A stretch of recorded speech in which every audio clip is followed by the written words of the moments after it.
I have a bit of a confession to make. I have never used a resin printer. So today we're gonna have some fun. We have a brand new printer here, still in its box, unopened. It is an Elegoo Saturn IV Ultra 16K, and I'm gonna try to put it together and get some successful resin prints out of it.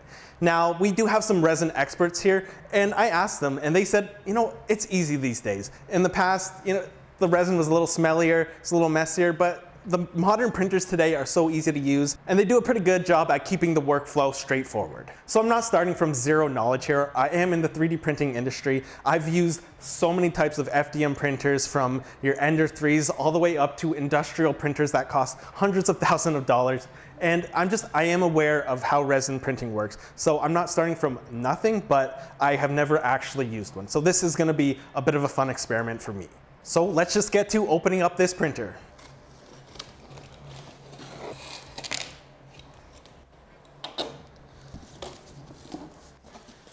Okay, so right on top, that just looks like power cord. Looks like the whole printer is right here. I'm just gonna try pulling this out. Instructions on the top here. And it's pretty much all in one unit already, so this is gonna be easy for me. And it looks like there's one more thing in the box. Open this up right away. It's very light. And I think this is actually a drip tray. And now I'm just gonna rip off the packaging here. And so it seems like there's not too much to assemble, so I'm just gonna open it up and take a look at what's inside.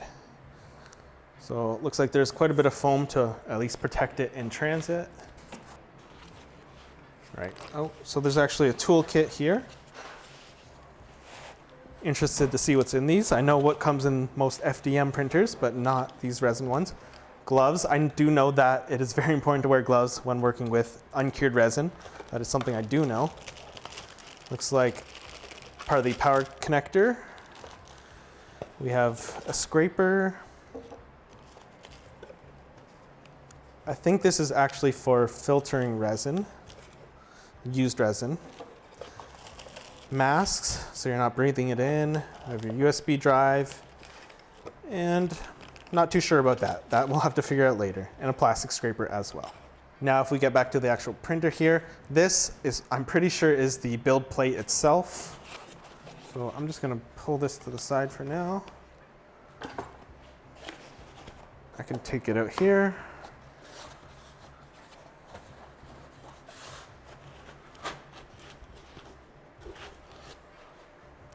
So that is your build plate. And this is going to connect up here somehow, and then what I know, obviously you can tell I don't know a lot about resin printing, so this is gonna raise out of the bed as it prints layer by layer.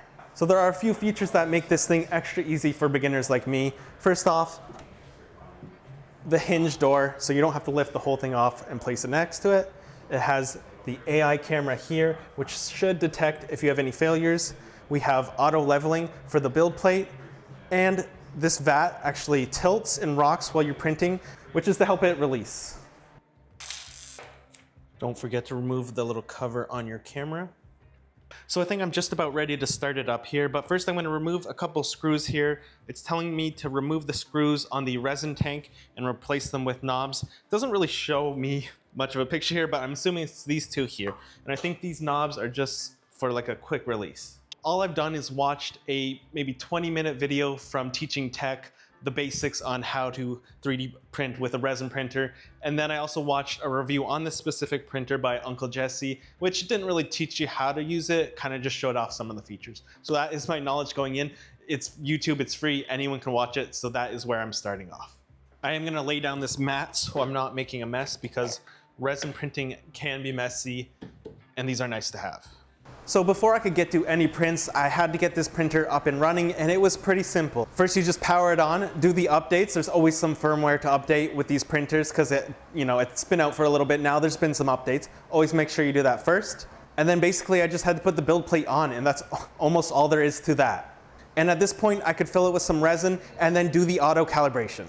So you kind of just let it do its thing for a bit, and at this point you're almost ready to print. So for my first print, it was recommended that I try the cones of calibration. Now this has gone through a lot of iterations over the years. I'm going with the most recent one, and this is to kind of get a sense of how well tuned your printer is. It's kind of like, you know, the benchy for your FDM printer. This is to just get that baseline understanding of your printer. So I loaded it up in the slicer and sent it off to the printer. And printing with the resin printer is a little funny. You can't see what's happening till it's almost done. You're not watching that first layer. It's all kind of hidden. So I just hope for the best, and then it was done and it came out looking pretty good. It still needs to go on to the next steps of post-processing. So there's still some uncured resin on it, so I brought it down to the cleaning vat, washed it off, then I let it dry for a bit before putting it in the UV chamber to fully cure. After just a few minutes, it was all cured and safe to touch. So let's take a look at it. So here are my cones of calibration. So there's a failure side and a success side. All the ones on the success side are supposed to print fully, while all the ones on the fail side are supposed to fail. Now I had most of the fail ones fail, except a couple at the end. And with that, it means I should lower my exposure slightly. So that is all I did, and that's what I'm going to use for my final print. Now there are so many little things on this cones of calibration that I don't really know about. You can really fine tune your printer for days. From what I've heard, getting that exposure is kind of the main thing you need to focus on at first. And then after that, kind of do it as you please to fine tune those results for yourself. Now I know this is just a test, but I'm already really impressed with the results. This kind of detail is just not achievable on FDM. And yeah. No, it looks really good. So now let's get to my real first print. So this is a model from a site called Flesh of Gods. Really cool name, great name for a metal band. But here's the first print I did. So it does look pretty similar to stuff I've used before with FDM printing. The principles are mostly the same. So you do have to add some supports. Now this model I got was pre-supported, but I've heard that even the pre-supported ones aren't always perfect, and you might want to add some of your own. So looking through this, I can see some areas that look like they might not print well. Again, like FDM printing, you can't print on nothing. You have to have some sort of support under it at least an angle where you can kind of print from there. So these wings here, I think they might need a little bit of support. So I'm gonna add a little bit here and there. This sword, this looks like a kind of a long section to go without support. So I'm just gonna add a little bit in the middle there.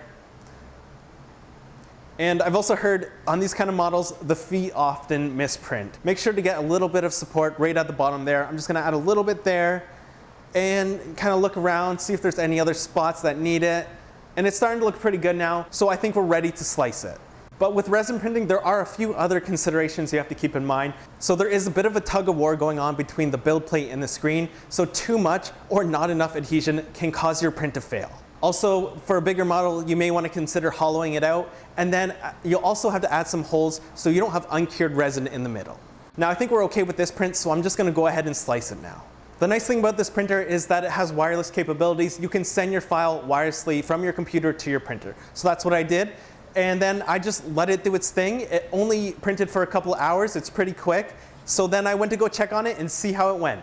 Okay, so it looks like our first print is done, other than the test print itself. But our first actual print looks like a success. I think so.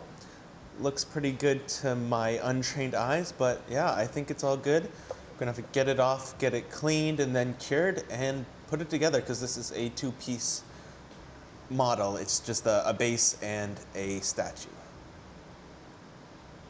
So it's come out of the wash now. It hasn't been fully cured yet, and this is the time to remove the supports, because apparently if you cure it with the supports on, they can become very hard to remove. But already that just looks amazing. I am really impressed with the quality of these resin prints. That is just something you can't get with FDM.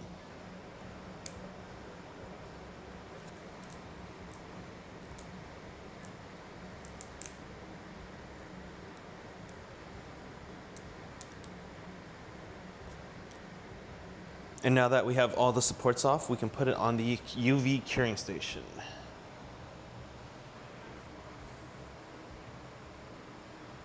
To clean the strip tray, you're going to want to cure this resin. Now the low-tech way is you can just put it out in the sun for a little bit, or if you have a UV light, you can just shine it right on there. Just don't look at it or wear eye protection, because that is not good for your eyes. So let's take a look at this model, and this looks fantastic. It is very impressive what you can get with these resin printers. To someone who's only done FDM printing before, this is like unachievable levels. This just looks so good.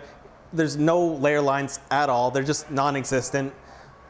The supports came off very nicely as well. I'm not seeing much damage from them at all. I thought they were going to be harder to remove, but they were not. And just the minute details on it just showed up so nicely. Like, this is ready to paint. Like, you throw some primer on this. I know a lot of people like to paint these miniatures for, you know, there's Dungeons and Dragons, there's Warhammer, all those kind of things, and it's pretty much ready to go right away. Like, I've done some painting on FDM prints, and it's a pain. I hate doing it. You have to sand, you have to put some filler on it, you have to sand again, fill it again, sand again, you know how it goes. Then finally some primer, and then you can paint. And you might still get some layer lines. This is just ready to go right away. I am super impressed with this. Now let's talk about difficulty for a second, because like I mentioned many times, this is my first time doing it, and I found it pretty easy. I don't think it's more difficult than FDM printing. For some reason in my mind, I built it up that way.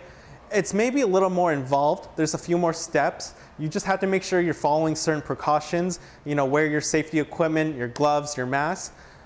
But difficult or more difficult? No, I don't think so. It's just a little bit different. And yeah, if you just follow the procedures, keep your workplace clean, it's easy. After that, I definitely want to do some more resin printing. And this Algu Saturn IV Ultra made it super easy to get started. It's also at a price point that will attract beginners and experts alike. So if you've been thinking of getting into resin printing or looking for an upgrade, I think this is a great option. Thank you so much for watching. If you liked the video, leave a like, consider subscribing, and I'll see you next time.